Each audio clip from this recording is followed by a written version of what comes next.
Wendy Katubay Rapada. Hindrances are not the reasons for you to give up.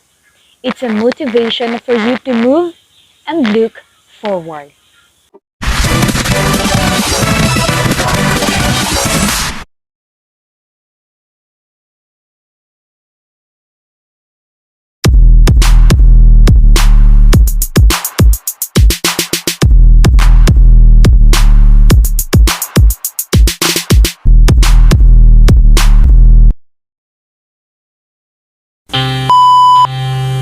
Hello everyone and welcome back to another chapter. My warmest welcome to each and everyone. This is Wendy Katubay Rapada from Bachelor of Elementary Education. Before I am going to share my speech, I would like to thank Mr. Michael Marcaluscusin for giving us the opportunity to make this possible.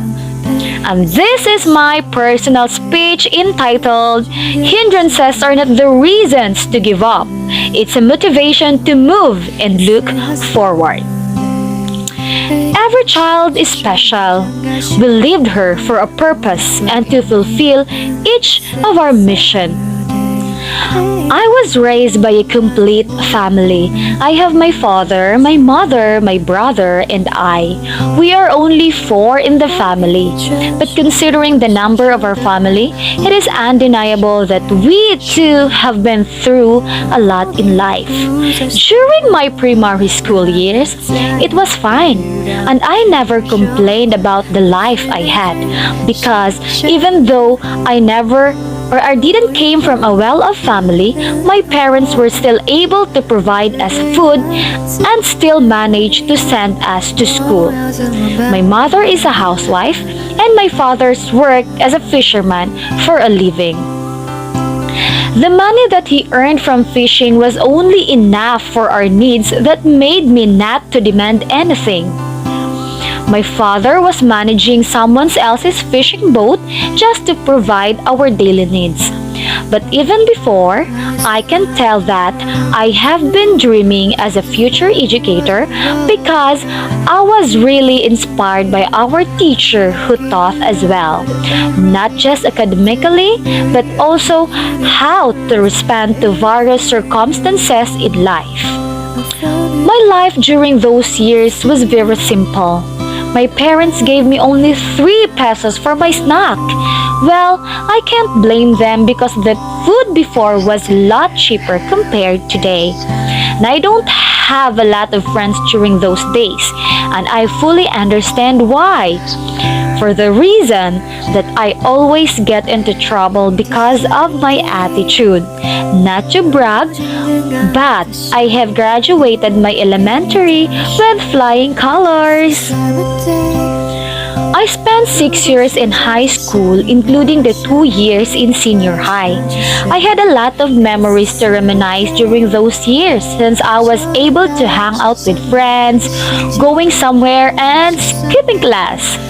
I used to tell my mother we were making a project and we need money for it, but the truth is, I spent that money for some unnecessary things, especially for my own pleasure. It was at this stage that I learned to admire someone more than friends until it reached to the point that I got into my first ever boyfriend. I also joined various activities and be part of different organizations like speech choir, extemporaneous speech, oratorical, talumpating handa at di handa. And there were times that I won the contest, but I am not claiming that I am an expert myself. Sometimes, like a normal person, I also lose. Despite of losing the contest, I still learned a lot and accepted it wholeheartedly. But there is one thing that I will never forget until now. I can't remember the exact date when it happened, but that time, my teacher asked me to be the representative for the oratorical somewhere in Dumaguete.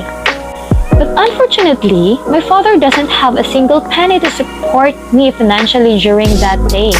So, my mother asked our trusted neighbor if she could lend some money from her. But to my dismay, she was getting rejected. I tried to comfort my mother by telling her not to worry about it. since our teacher told me that she will take care of my financial needs.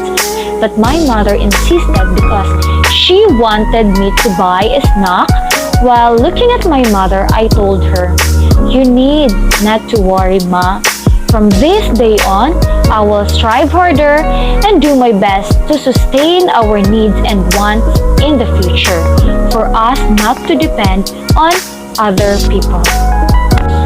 I was 18 when I got pregnant. At first, I was very hesitant to tell my parents because I am afraid on how would they react. I am scared if they will hurt me and also if they would decide to stop sending me to school. But God knows how kind my parents are. That even I got into this situation, they never throw me away. Instead, they cry and comfort me. Of course, I felt sorry of what I did, and they accepted it wholeheartedly. My parents also asked me if I am willing to go to school considering my situation. And I said, yes, I am willing to finish my study even if I got into this. I choose to study first than living with a partner and enter into a married life.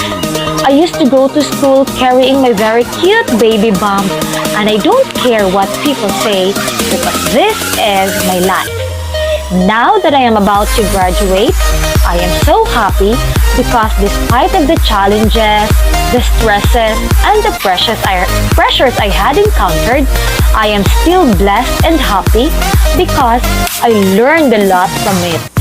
And I would like to thank my parents because without their support and advices, I may not be the strong woman who is about to fulfill her dreams in life.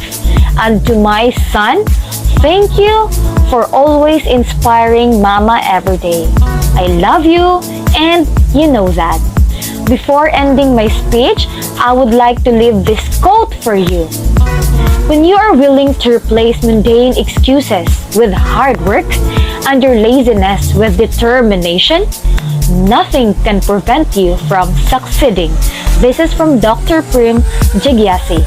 So never give up, be the best version of yourself because you can do it. And to end this video, again, this is Wendy Catube Rapada from Bachelor of Elementary Education. Thank you for watching, keep safe, and have a nice day.